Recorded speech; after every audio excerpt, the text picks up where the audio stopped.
welcome to this episode of The Gateway, your portal to the unexplained, mystical, and the otherworldly. I'm your host, C.L. Thomas, broadcast live from United Public Radio Network 107.7 FM New Orleans. What is with the paranormal lately? It seems like the demons are everywhere, everyone is getting possessed. Do you think it's just a Hollywood trend? Is it real? Tonight I have Archbishop and demonologist Kenneth Torres to discuss the darker side of the paranormal. Ken, welcome to the show. Hey, CL, thank you for having me back on. It's always a pleasure being on your show and talking to you behind stage. First things first, I do want to make clarity. I'm not a demonologist, so to speak. I don't really like that term.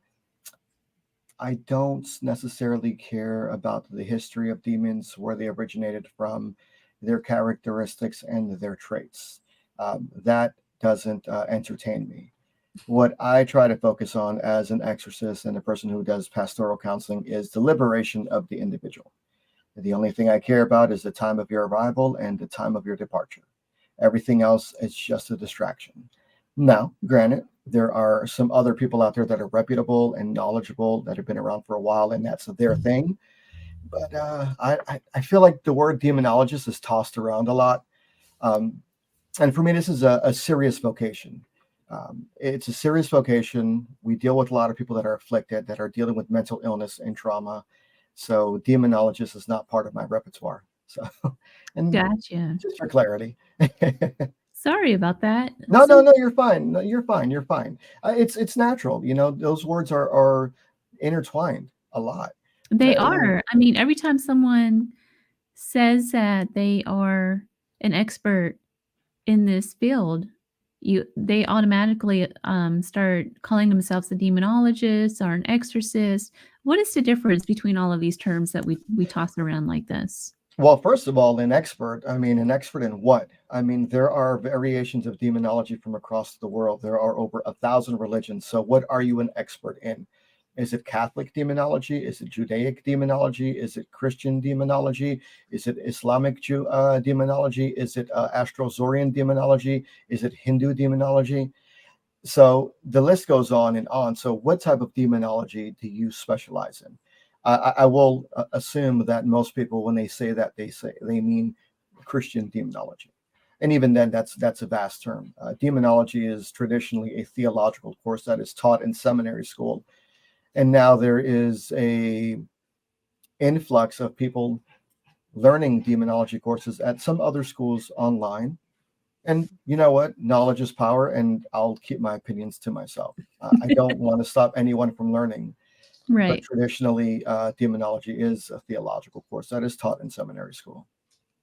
So you just said that demons do exist. That was one of the questions I had on my list for you, actually, is that demonology or demons tend to be culturally known in Christianity, especially in the paranormal world. Yes. But it does exist. You're right. It's in Judaism. It's in a lot of different cultures.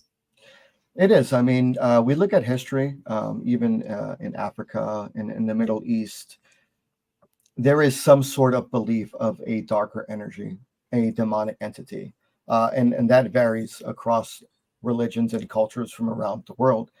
Now, the interpretation is, for us, in the Christian belief, a demon is a demonic entity that's evil, that's here to harm you and cause you pain and torment.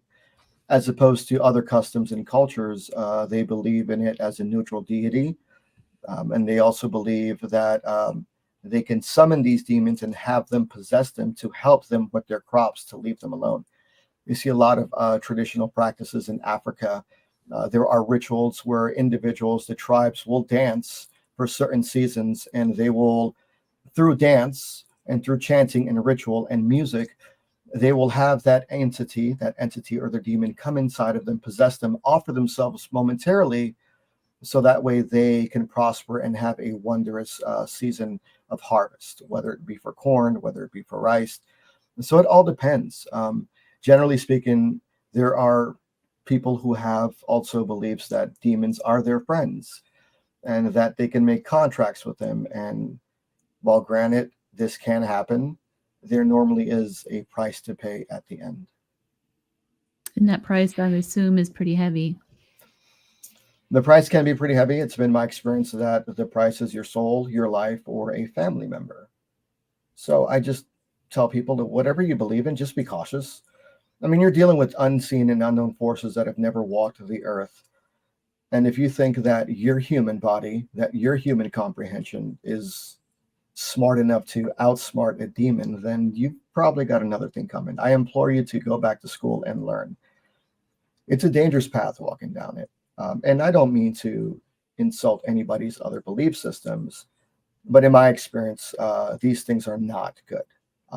And you can't convince me otherwise. People who, I guess there's so many different questions I want to ask you. People, what exactly is a demon? Because what I've always been told that a demon is actually a fallen angel that's been Correct. kicked out of heaven. But you have people who don't even believe in angels, but they believe in demons. Right. So traditionally speaking, a demon is what we call a fallen angel. During the beginning of time, Lucifer was the first fallen angel. He was the angel of light, and he was the most precious angel.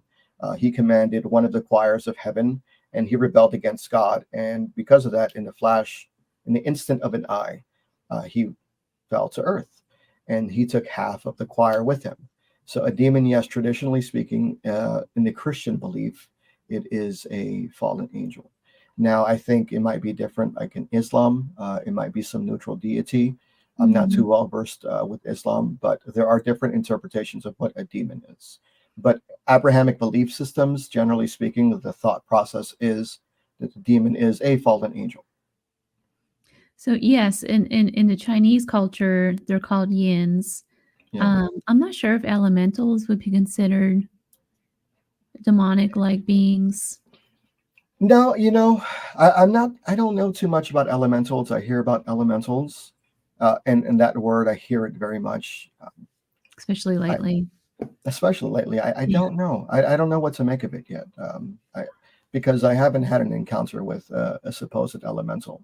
So it's hard for me to give an opinion on what I think it is. Right. Now, I certainly don't think that all spirits are bad.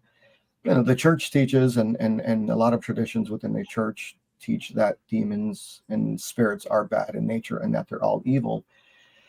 I don't necessarily believe that, but I do caution people. For me, I see human spirits more like in a purgatory type of state who need help crossing over. And that's just my opinion based on my faith. But I don't think that they are all evil. And yeah. So these other humans, would those be considered your negative attachments? Well, they could be. So with the human spirits, we have free will. And so when we die, we have the same personality and the same characteristics when we die. I've had cases where individuals report the same sort of supernatural activity happening at home in relations to when that family member was alive, same isms, same mannerisms. So if you're a jerk in life, you're a jerk in death. If you're a lovely person in life, you're going to be a lovely person in death. And mostly speaking, I do think that, with that being said, that's where we come in and we have to be able to discern what good and bad is and what a demonic entity is. It's highly rare to come across the demon, so to speak. And even demonic possession, it's rare. It's like 1%, 0.1%. You're more than likely not going to come across a demon, but there are a lot of investigators and paranormal teams that would say otherwise. Yeah, we're going to get into that a little bit. Yeah. Before we do that, though, I've had you on my other show, Small Town Tales podcast, and during that interview, you talked about your childhood and how you got into this. Do you want to Yes. share that story? Yeah. So I was born and raised back east in New York and New Jersey. And my family were of Puerto Rican descent. And so there's a lot of mysticism around our culture. My grandmother, from my mother's side, was a high practitioner in Santeria. And she wasn't a good practitioner. She did a lot of evil things. And I would witness stuff. There was a lot of things that I encountered that I couldn't explain. But I would say the catalyst for me was growing up. In New Jersey. My parents and I, my dad and my little sister, my stepmom, we moved to this place in Patterson, New Jersey. This place was creepy to begin with. It started off with my little sister seeing a girl coming out from under the bed in a purple dress, teaching her how to curse and do bad things, telling her to kill the family, to use a knife.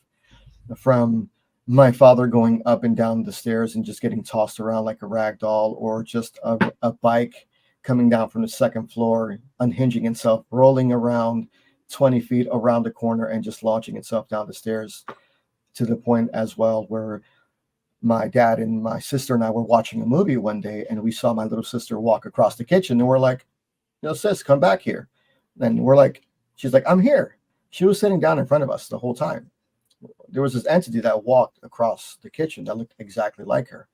And so when my dad went to go see, there was a loud thump, like a loud crash. That's when he discovered that there was a crucifix inverted inside a candle shattered. So the cross was inverted upside down. There was a lot of noise, a lot of sulfuric smells. It was just really bad, even to the point where, and I don't want to get into this, because it involved animal abuse. We lost one of our pets due to this activity, and we lost him, and we found him a few weeks later, not in good condition. He was literally mocked. He was being mocked. We found him outside, crucified and gutted open with his insides hanging out. Wow. So, yeah, and it was really bad. A lot of things happened. My father got attacked. He had a heart attack. My little sister was getting scratches. We were getting pushed. There was a lot of things that were just not good. And it just wasn't a simple haunting. The gas line being open, the fire just on the stove just being opened, the food in the fridge going putrid after going grocery shopping one day, and then all of a sudden it's green and moldy. It wasn't good. So that affected me, and that's when I had my really first experience with the supernatural. And I know it was darker in nature because even the preacher, we had a small church across the street, and it was a little, I guess like a little chapel. And the priest was like, "Are you guys okay there?" And my dad was like, "Yeah, I remember this. I was maybe 9 or 10 years old. I remember this." He says, "Are you guys okay there?" I go, my dad goes, "Yeah." He goes, "You guys are the fourth family to have been there in less than a year." So this was connected to the land. So this could have been connected to the land, but ultimately at the end, what we found out was that the neighbors that used to live below us, because it was empty, the apartment below us was empty. It was just a two-story building, apartment upstairs, 1 and 2 separated. My dad alleges that the owner of the property had evicted the prior tenants because they were performing true satanic rituals. Not Church of Satan, but true satanic rituals, summoning things, Ouija boards, sacrificing animals, and there was blood everywhere, and it just was grotesque. And so we think that the activity that was happening downstairs was affecting us as well. And towards the end, my father, when we moved out of that place, he found a little crawl space, and within that crawl space, he opened up a box, and it was pictures of naked children and dirty used underwear. My dad turned that into the police, and it turns out that the people that lived there before us, or one of them, they were under investigation for that sort of activity. And so we think that the abuse that might have been happening in that home, along with the satanic rituals and the summoning, may have opened something to that property. But we cleansed it. We had the church come out, and we prayed, and they did an exorcism. Well, you can't really exorcise a building. It's just a general term, but they did a blessing and a prayer. And it seemed like it cleared out, but we didn't stay long enough to want to find out. I think about a month later, we all moved out. Hey, Foxy Joe, how are you? And that was my first paranormal encounter. It's pretty heavy stuff. Hi, Foxy Joe. So it seems like demonic activity, you hear this again and again. The activity in the home always seems to follow the same sort of timeline. Patterns. Yeah, patterns. The crosses will get flipped over. Yeah. You always smell sulfur. There's always things in threes. Can you Yeah. talk a little bit about why these Well, are like because we talk about in Latin la nonia hora, the ninth hour, which roughly translates to 3 p.m. That's when Jesus died or was on the cross. He was crucified. And so 3 a.m. normally, and the three knocks is a mocking of the Holy Trinity. And so, but throughout time, as human beings, we've given these things an identity. So they know how to gain our attention. So they say, well, we know that human beings, we can torment them by doing these three knocks because that's how it's just been characterized throughout time and throughout century. It's associated with that time, with that type of behavior. So these demons do things in a pattern. Uh, they all have a specific job, but their job is also to torment you and to cause discontent. And so they seem to follow that pattern because they know it gets our attention. are you But familiar? generally speaking, it is a mocking of the Holy Trinity. Got it. So from there you went on to um you went on to be an archbishop, Yeah. and you're into paranormal, and your heart is set to try and help others who believe that they are being afflicted through demonic activity. So you really have a heart for helping people now. What are some of the personal cases of demonic activity that you have come across since? Well, currently have a few open that I'm not really allowed to discuss, but there was one I did a few years ago with Chris McKinnell with the Warren Legacy Foundation. We were assisting an individual who came under demonic possession.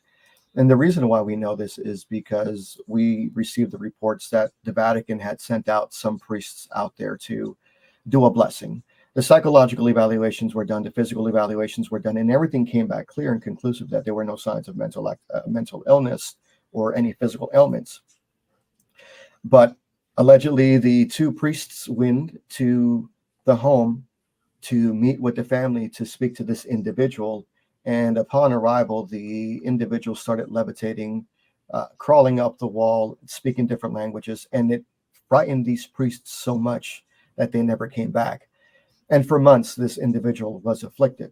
A lot of it had to do with the type of work that they were doing. They were doing dark occult tattoos. And when I say occult, I mean like really, really dark symbolism, literally sigils to summon entities. You said For this was a tattoo artist? a tattoo artist, yes. Okay. So this tattoo artist was specifically hired for a certain group of individuals who were into darker things, desecrating graves, having sex on them, doing blood sacrifices on humans and animals.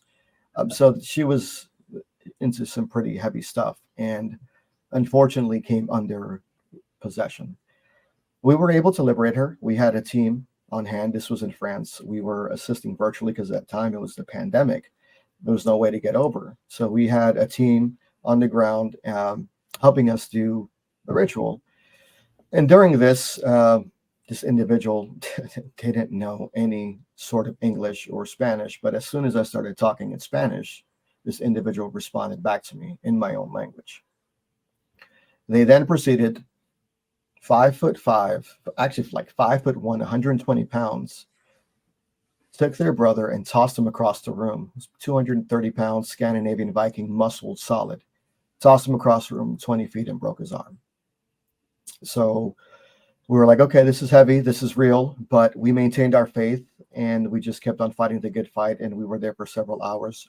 We were able to liberate them for the time being, but we told this individual that you have to kind of change your ways. You have to focus your life on newer and positive things. And it's Right. hard when you've been doing that type of work for so long and you're making a living off of it and the money is good. It's really hard to turn away from those ways. And unfortunately, they came under possession again, and we lost contact with them and the family. I just pray that this individual is saved in the sense where they were able to get liberated. And so that's one of the cases that still weighs heavily on my mind. A person out there under some sort of demonic influence, going back to their old ways. So do people always have to invite a demonic oppression? Well, it's not necessarily. Sometimes the invitation is not intentional. Most of the cases that we've come across are unintentional invitations. And like I said, possession is rare. If anything, you'll probably face some sort of infestation or some sort of activity in the house that can lead into the possession. But the majority of it is just them bothering you and trying to scare you. And many of the times, the invitation is unintentional, which is why I try to tell people, just be careful with what you do. I know a lot of people are into the paranormal. They like using Ouija boards, they like conducting spirit communication. Those things in itself are dangerous. No matter whether it's a Ouija board, whether it is a pendant, whether it is spirit communication, you're still trying to communicate with something that you don't know what it is. And there are people out there who are intuitive and have these abilities and gifts that may have experience and can help you circumnavigate that. But at the same time, too, if this individual is gifted or intuitive and they don't believe in the darker things, then they may not have the proper discernment to figure out exactly what it is. When you don't believe in the darker things, but you believe in angels, I believe that you might be able to get fooled, because these energies, these demonic beings, can disguise themselves as children, as friendly individuals. So you just got to be careful. You just have to be careful. What are the biggest common misconceptions that people have about demonic activity? I know you touched on this already a little bit, but what are some of the most common misconceptions that we have out there? Demons do not live in haunted houses. That is our biggest one. Demons do not live in haunted houses. They have other things to do. So they are not going to be living in haunted houses. So demons don't live in haunted houses. However, they are around, they are present. So it is that mere communication with spirit that can attract them, especially if you are mentally, physically, spiritually, and emotionally weak. They can pick up on that. It's like sharks and chum, right? They can taste the blood, they can smell the blood.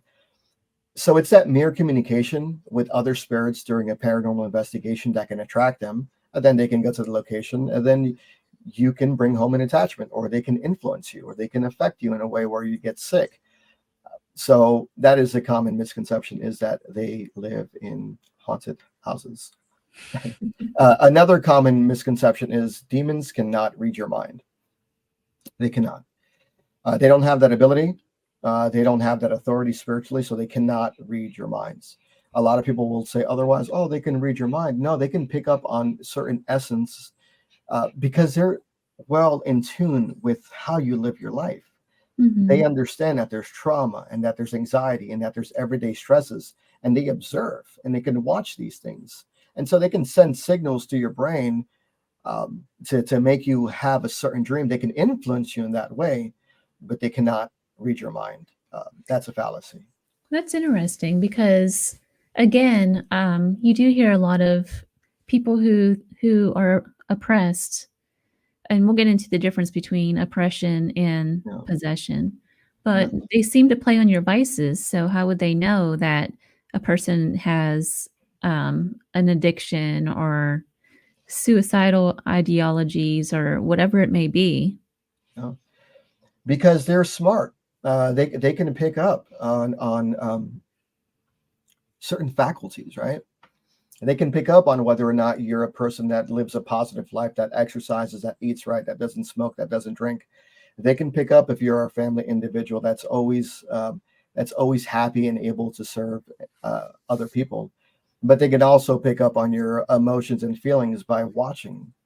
They see you do drugs, they see you do alcohol. They hear things by talking to other people about your feelings and emotions, trauma and abuse. They can also pick up on these things. So they're conniving, and they can pick up on these things. They're very intuitive in that sense. How do you approach investigating claims of demonic hauntings? I know First we of all, talked about this before yeah, too. no, and that's a good question. First of all, I asked, how many Conjuring and Exorcist movies did you just watch? How many paranormal shows did you just get done watching on one of the major networks? What YouTuber did you just get done watching? That's my first question. Okay. That's interesting. It's true. I mean, because psychosomatics is one of those things where you watch TV, you hear things, you see things on TV, and then all of a sudden you're alone at home and you're like, oh my gosh, I just saw a shadow figure, or oh my gosh, I heard something. So the psychosomatics can affect you physically and mentally, even to the point where it makes you sick.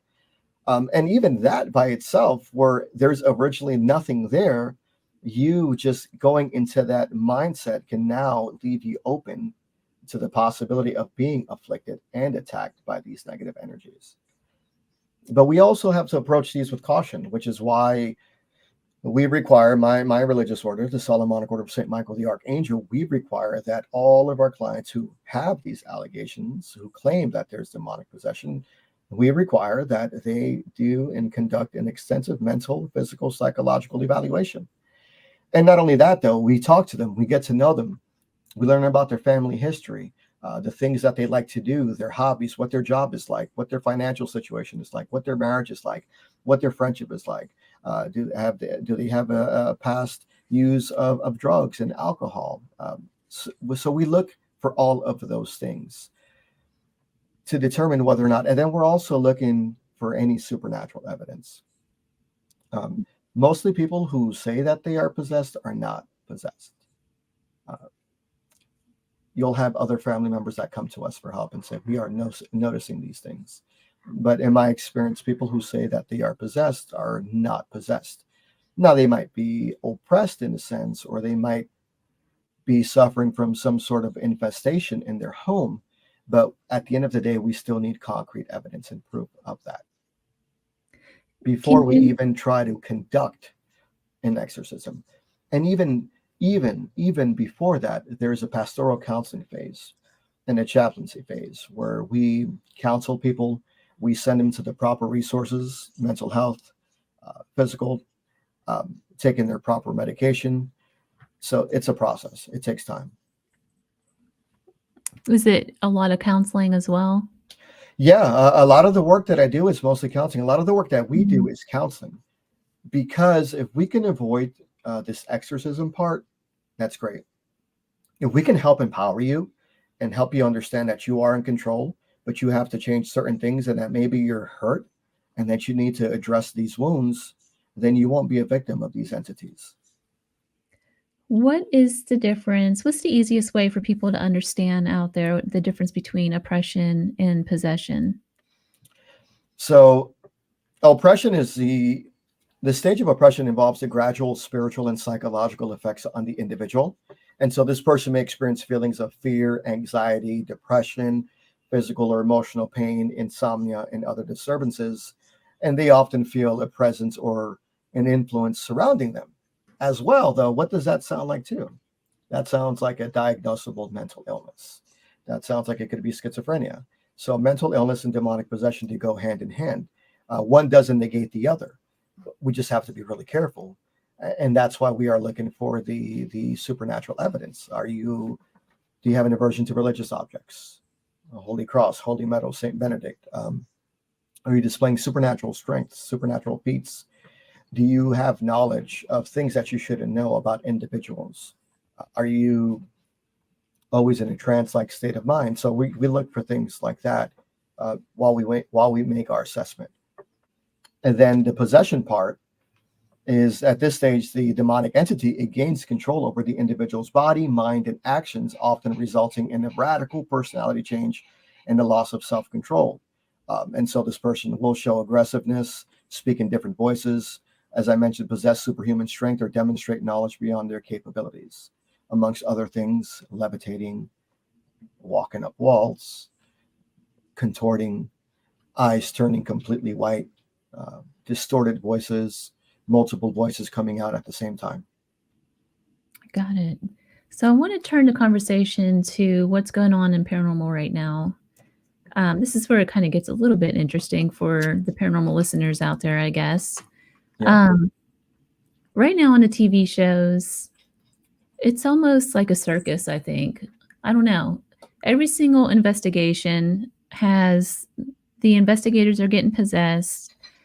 The mediums seem to be possessed in every episode now. I just watched one recently where the guy believed that negative entities was going to attack him, and he starts yelling out some kind of like spell or something. It was just ridiculous to watch it. Another guy was like at a haunted location, and he started yelling that he was being possessed by one of the spirits in there, one of the negative spirits. It's just over and over again on television. Is this just Hollywood trying to sell TV? Or do you think there's any kind of truth to this? Well, I mean, I do think that there's a possibility that this can happen. I do think that when you are going out there and you're doing these investigations, you are exposing yourself to something that you don't know. Especially if you are intuitive or psychic medium and you have these abilities, and maybe you're still figuring out this gift. You don't know what's coming through. So there's a possibility that you can be influenced, probably not possessed, but you can be influenced. I think people often confuse like influenced. Influence is more of an external sort of thing, external voices, physical attacks, and they play games with your minds. And secondly, too, it could be fake, just for viewership. There's a lot of shows out there that there's an enamoration. They're enamored with demonic possession, and they love the idea of demons. But what they don't know is that a true encounter with a real evil demonic entity is earth-shattering. It changes your life. It changes your family's life. You can't eat, you can't sleep, you can't think, you can't focus. You're constantly being tormented. You're hearing voices. You're physically getting assaulted and physically getting attacked to the point where you have no control over it. And then they're just breaking you down, just beating you down over and over and over until you completely surrender yourself, the vexation part, the possession part, because that's what vexation is. It's internal attacks. And so, and the obsession too, there's an obsession part. People are obsessed. People become preoccupied or obsessed and sometimes become harmful and destructive. They have these thoughts and actions or desires to want to hurt themselves. So we just have to be really, really careful, because we don't know if that's mental illness or a true entity. But nonetheless, it's still dangerous. Don't play this game. Why take a risk? Just for views and likes, just so you can get monetized? I think that's one of the problems that I have. And I'm not mentioning any shows because, and unethically for me. But there are a lot of shows out there that, are good entertainment value, and you can watch it for what it is. And there are other shows out there that sometimes, especially with some of these YouTubers, I think and TikTokers, they cross boundaries and they do things that they shouldn't, often opening themselves for this sort of activity. And it's not right. It's kind of a shame, because I think they kind of lose sight of what the point of all of this really is. And it's about it's about healing, really. It's about spiritual and mental healing on so many different levels, the whole paranormal realm. That is true, because we are looking for some sort of answer. Right, exactly. If you look at the paranormal, it's a lot of, I'm not trying to blanket it by any means, but a lot of broken people are drawn to the paranormal, and there's a reason for that. They're looking for answers. They've lost someone, they've gotten hurt somewhere, and they're looking for answers. It's very similar to spiritualism, religion, any of those kind of things. And it's a coping mechanism. I have a really good friend and psychologist, Dr. Melanie Cabrera, and we often talk. And this is a coping mechanism. And we can't tell them that it's wrong. Otherwise, this is how people are coping and dealing with trauma. Her and we had a conversation a while ago, and I don't know if she's working on this project, but she was telling me that many people who are in this paranormal field have suffered some sort of trauma. They've gone through something. It's true. And there's a small percentage of people that are just doing it for fun. And hey, if that's what you want, that's fine. I'm not here to judge you. Just be careful with what you're doing. Right. On the flip side of it too, I hear a lot of people who don't want anything to do with the paranormal. I know a couple of mediums actually who are very good, but they won't do anything in the paranormal, and it's because they have a fear of being possessed. So that's another side of it, where Yeah, people are generally afraid to go anywhere because they're afraid of. I see that a lot with the Mexican culture. Actually, they yes. won't mess with anything paranormal, and they think that if they do, they'll be possessed. Is there any truth in that? Well, yeah, I mean, every culture expresses their faith differently. And we see a lot of Latin American and Spanish countries, well, Spanish cultures. Hmm. The afterlife is revered. We have the Day of the Dead. And so that's really revered. And it's a mix of certain religions and Christianity and Catholicism that we are indoctrinated to be fearful and be respectful of these things. So, yes, I understand that. And I come across a lot of it. People who are gifted. They might be some sort of healer. They have, we call them curanderos. They will help you with your supernatural affliction, but they will not go any further than that. They will try to heal you, but they will not go and investigate. They don't want to know what it is because they Right. have a reverence and a deep respect for it, which we all should. Now, too, this is a hobby. People want answers and people just want to go out and hang out and they want to use their equipment and they want to see if they can get any evidence, which is really cool. There's nothing wrong with that. It doesn't have to be dark and scary, but you also just have to be careful with how you communicate with who you associate yourself with, and how you conduct these investigations. Above all, just have respect and common courtesy. On the other side of that too, there's another part of it where mediums. I've had this happen to me where people say that mediums are demonic. Certain religions. I know the Catholic Church does not like mediumship at all. I've been told from a priest before that mediumship was very much playing with the demonic.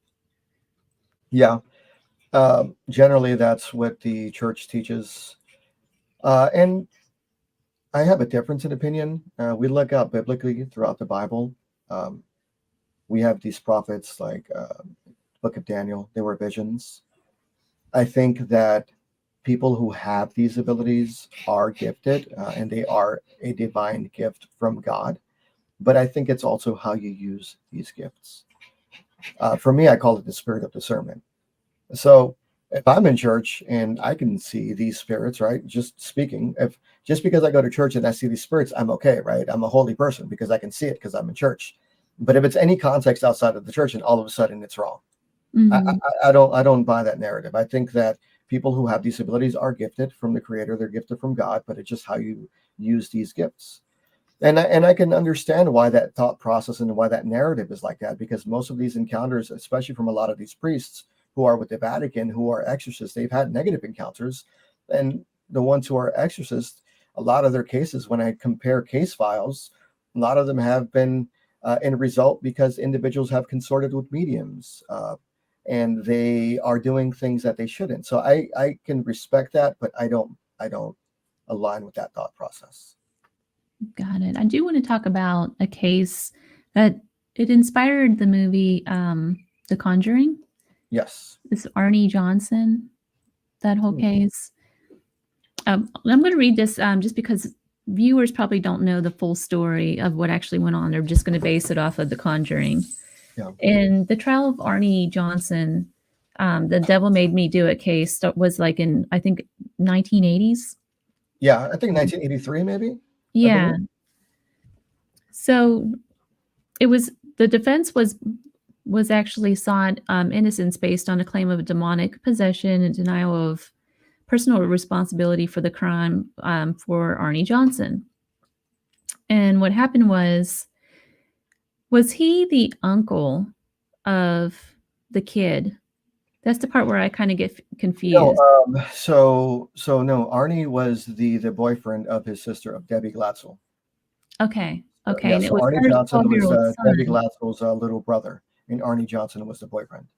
Got it. So the 12-year-old David Glatzel allegedly was possessed. And so he was going through numerous exorcisms through the Warrens. Yeah. And apparently this demonic being jumped from the kid into Arnie Johnson. And Correct. then Arnie Johnson in turn killed his landlord. Correct. Yes, that's the story. And I've heard that case from Chris. You know, obviously I'm also with the Warren Legacy Foundation, so I have insight to a lot of the cases that the Warrens worked on through their grandson, which is a privilege and a blessing. And even Joe Frankie. Joe Frankie is a good friend of mine, my colleague. He's my mentor. He's like my big brother. He worked with the Warrens for over 40 years, and he's been on a lot of their cases. So that Ernie Johnson case is interesting. I cannot make any opinions on this because I wasn't around when that happened, but nonetheless, it was a bad situation. We had a kid that was afflicted. We had an individual who was also afflicted and did things that they had no control doing, and I'll leave it at that. Got it. Ethically, I can't really speak on that because, well, I just can't really speak on that right now. Understood. Yes. Do you think there are cases, crime cases, in which demonic activity played a part? I think it's quite plausible. With all the mental health, with all the mental illnesses that are going out there, I do think that there is some sort of spiritual element behind it. As a person of faith, I understand that, you know, we have spiritual eyes and we can't see things. And if you were to close your eyes for a few seconds and just imagine a spiritual world where there's constant battling going on between the good and evil, I believe that those things also influence us on a deeper level. And I do think that, yes, it is possible that there are people who are not mentally right due to some spiritual factors that commit these heinous crimes. But I also believe in science. And I think that there is some sort of accountability, because once we start blaming the supernatural for everything, then we lose all credibility and we lose accountability. Mm-hmm. We still have free will and we choose things. And I get it. You know, a person's mental state can affect them. They might not be in the right mind and it can cause them to do things. But I think for me, the majority of those cases might have to do more with mental health, chemical imbalances in their brain, or some sort of a trauma that these individuals encountered. And now they are expressing and reenacting in a certain way and obviously taking people's lives. I don't think it's all supernatural. I don't. Got it. And you know, a good example of that too is Joseph DeFeo Yeah. in the Amityville house. You know, that story is often completely blamed on demonic activity as well, but nobody takes the account that he was doing a lot of drugs at the time that the murders were committed. Yeah, I mean, we know that drugs, gateway, alcohol, hallucinogens, they can open your mind and you can be susceptible to certain things. And so that is quite possible. I mean, that case right there, the Amityville, is just one of those cases that is just so deeply profound. I mean, everyone in the world knows about it. Mm-hmm. And it's unfortunate that this happened. It's really hard to give an analysis, and it's really hard to say exactly what happened. People Yeah. have been there, they have experienced things. The Warrens were there and they've experienced things, and there were pictures and there's a lot of evidence to support these allegations. And I wasn't there. And it would be interesting to like be in the mind for a second, or just be there like as a remnant in history to see the facial reactions, to see the body, to see what that mindset is like, to see if there are white eyes, to see if there's a distortion in the voice.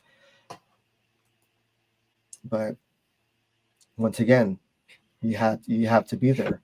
It's really hard. It's really hard on, and I'm not trying to be evasive in any way. The truth is, I can't really make an opinion on these cases that I haven't worked. They happened so long ago. It's really hard to tell.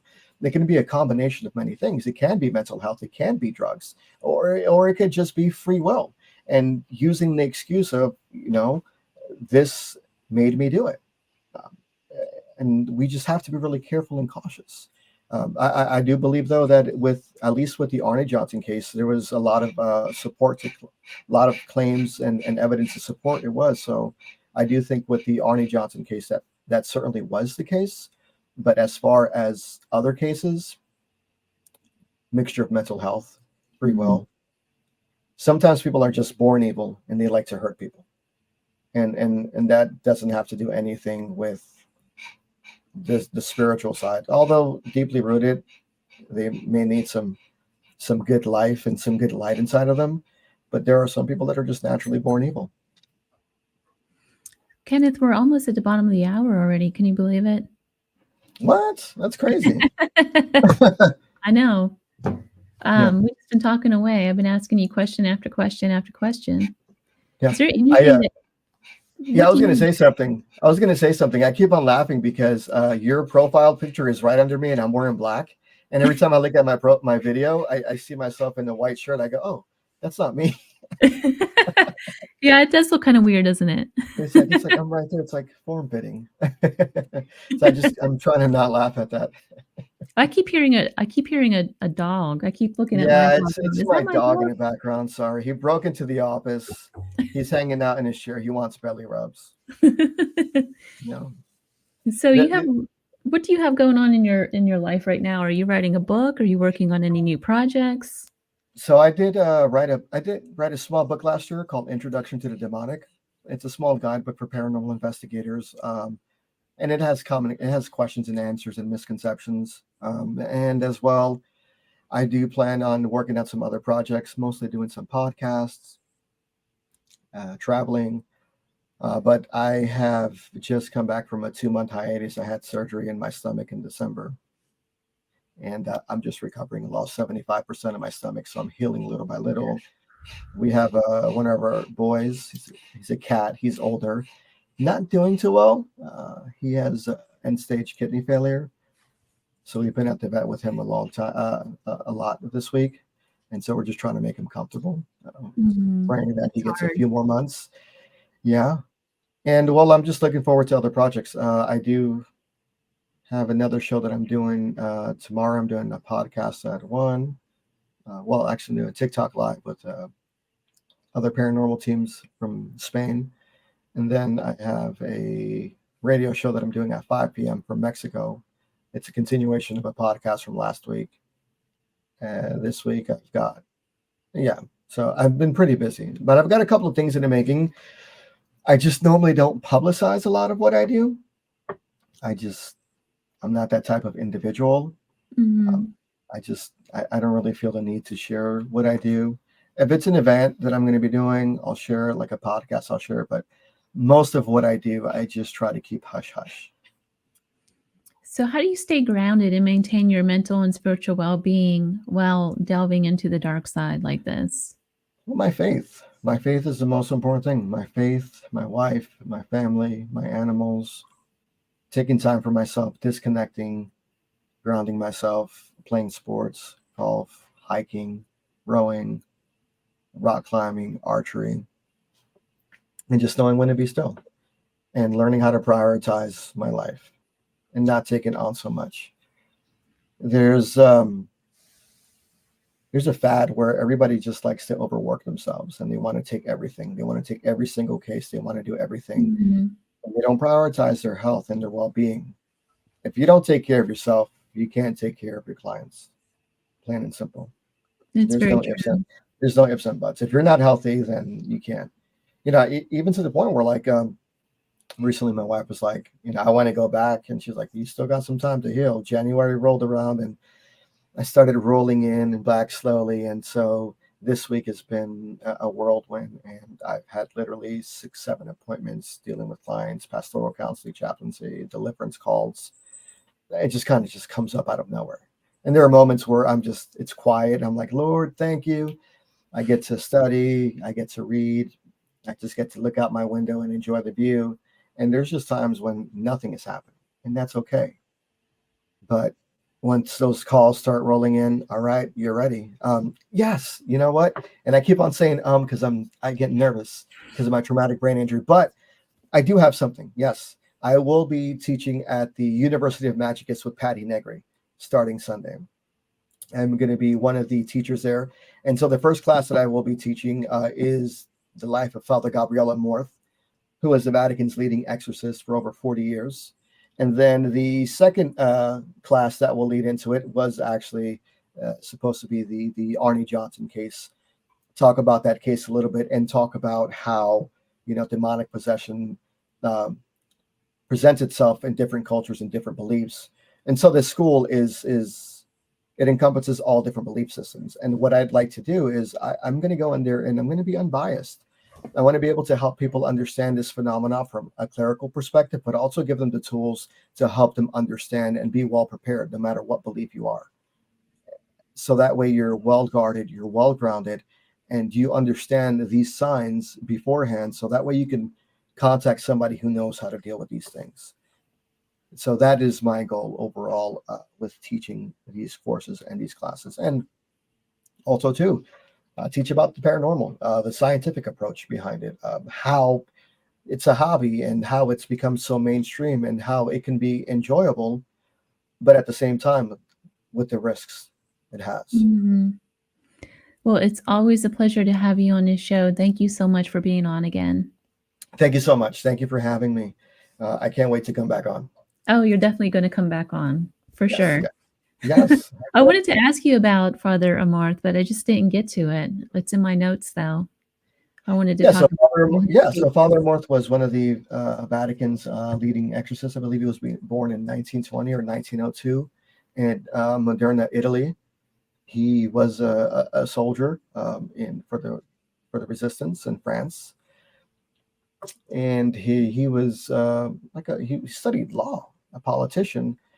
And then I think at the age of 30, he finally became a priest.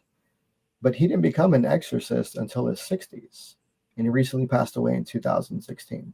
Yeah. He also established the International School of Exorcists, the International Order of Exorcists. Well, International School of Exorcists. He had a lot of controversy with the church. Yeah. His controversy was with, who doesn't, right? And so the controversy is, his gripe was more them not so much giving him the support that he needed. He was out there in the field and in the trenches, and he knew what needed to be done, and he knew what resources should have been had. And so he kind of always just did things his own way, unorthodox. He would stick out his tongue at the devil during an exorcism. He actually would watch scary movies. His favorite movie was actually The Exorcist. He loved it. And so, he left a lasting impact in this world of exorcism. And there's a lot of great priests that follow his footsteps. I for one, just love what he stood for. He selflessly dedicated his life to helping other people. And I would love to be half the man he is. And I still have a long way to go. I'm still new within my ministry. I grew up in church, was raised in ministry my whole life, but this clerical part, this aspect, this part of my life, I'm still fairly new. I'm only 3.5, 4 years into my clerical ministry as an ordained priest with the old Catholic Church. And so I still have learning to do. I still have experience that I need to get under my belt. And so I'm looking forward to that journey. I don't claim to know all the answers. I'm definitely not an expert, but I do know people and I do know how to help them. And I do have a sincerity and a passion to want to be able to help you achieve your success in life, to fulfill what you're meant to do. And that's what I'm here for. Well, Kenneth, thank you so much. And I'm definitely going to have you back. Thank you. You've been listening to the Gateway broadcast from United Public Radio Network 107.7 FM New Orleans. You can follow me, C.L. Thomas, by visiting www.clthomas.org. Until next time.